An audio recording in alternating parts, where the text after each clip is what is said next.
So today I am reviewing a classic English language book on traditional jiu-jitsu for self-defense.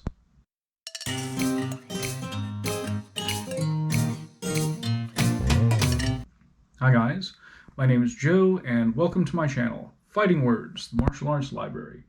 On this channel I review martial arts books and talk about other martial arts related subjects.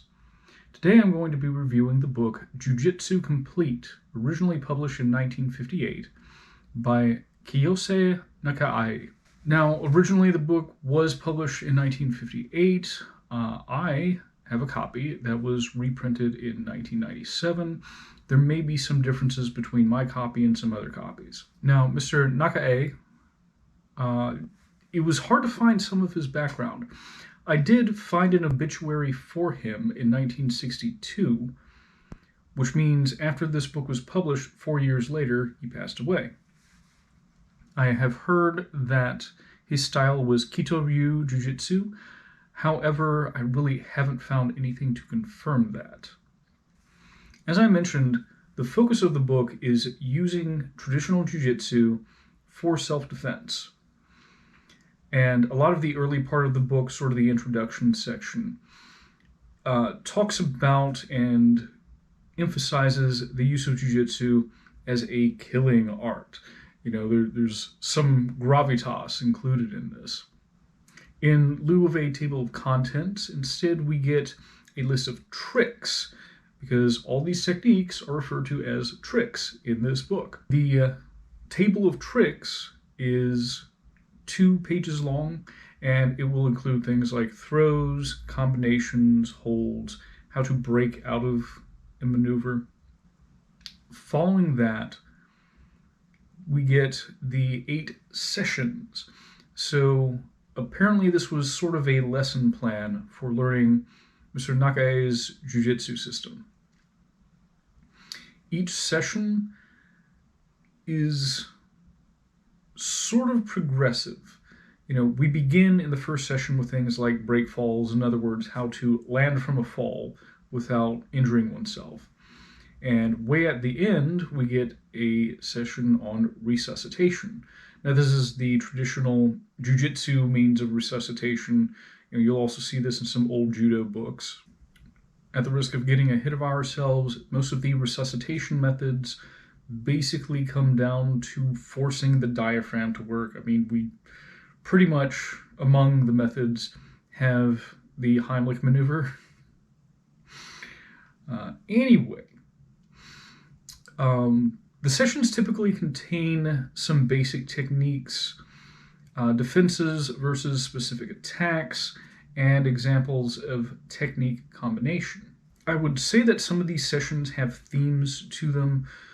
For example, session number 6 focuses a lot on escaping. Session number 7 focuses on gun defense. There also tend to be techniques that do not fit that theme within the chapter.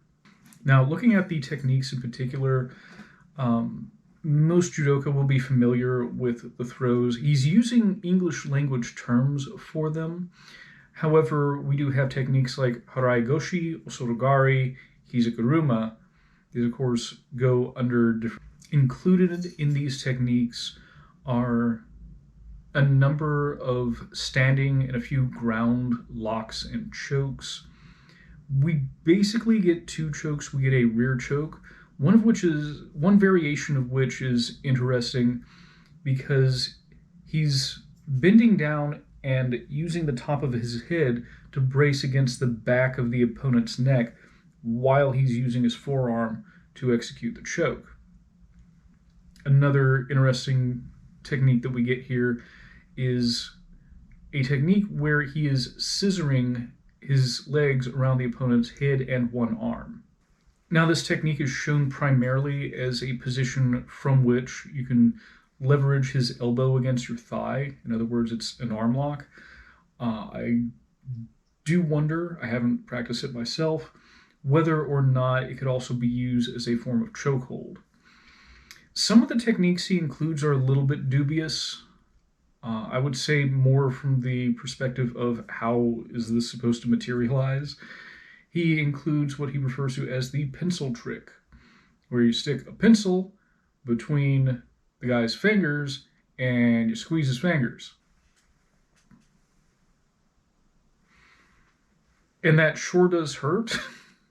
You know, the surface of the pencil is grinding against the inside of the fingers there, and there's a lot of nerves there. But also, in what world do you get to do that? You know, and what's your finish with that? I got to be honest, you know, like I used to mess with people, you know, doing that to them when I was in like middle school or something like that. You know, but it was tricks and people let me do it. And I strongly doubt that this is a technique that one could pull off in self-defense. Now, I will say a highlight of this book, one of the things I really enjoy about it, is that it will show how to combine the different throwing techniques. So, for instance, in this sequence, we see him going for what he refers to as his knee whirl, or hizaguruma, and if that doesn't work, the opponent's balance has been broken, his head and arm are low to you, so you finish with that front hidden arm choke that he shows.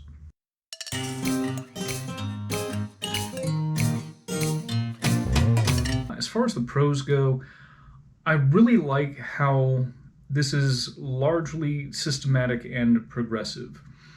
So, you know, the stuff that we learn in session 1 is going to pay off in session 3, right? You know, these things build off of each other. You know, as I just mentioned, I really like the combination moves that he shows. I think the sooner that people begin to practice combinations like that, the better. I also like how it's designed for beginners, and in fact, in a lot of parts, you know, he will give a little blurb about, you know, if this isn't working for you, try to do this. Cheer up, beginner. There's a lot of cheer up, beginner in here. So I do appreciate that he was addressing a specific audience, someone without a whole lot of training in this, and he's giving encouragement throughout the text.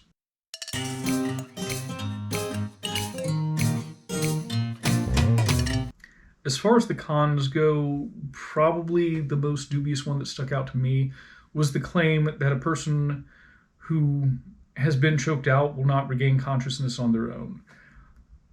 This is not correct. It may be correct in some instances.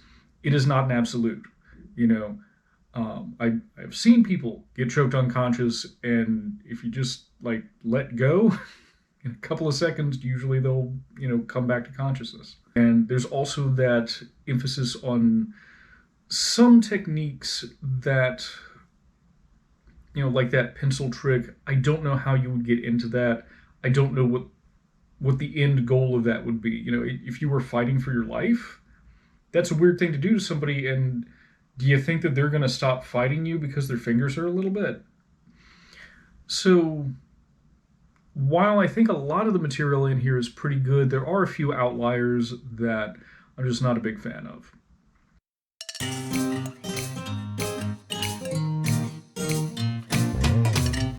So, recommendations.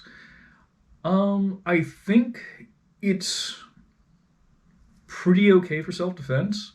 I think that if you are new-ish to grappling, I think some of the combinations in here can help you if you work on them and can be applied. You know, again, hizaguruma doesn't work depending on how the guy, you know, positions himself after that failed throw.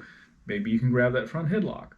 I think it's also sort of an interesting snapshot of, you know, 1950s, 1960s self-defense techniques based on jiu-jitsu. So if, like me, you have an interest in history, you know, you can sort of track the progress of self-defense through the years. You know, even though, like I said, I think that this is one of the better sources, it could stand on its own as sort of an historical source. So yeah, this is a book that I know I've recommended before in one of my big, you know, the 12 martial arts books you need to read or something like that. I don't think it was in the first list. It was in one of the subsequent ones. I really enjoy it, again, primarily because of the linking of the techniques together. I think it's really good for that. And I have definitely enjoyed utilizing what I can get from it. Anyway, that's all I have for this week, and thank you for watching, and I'll see you later.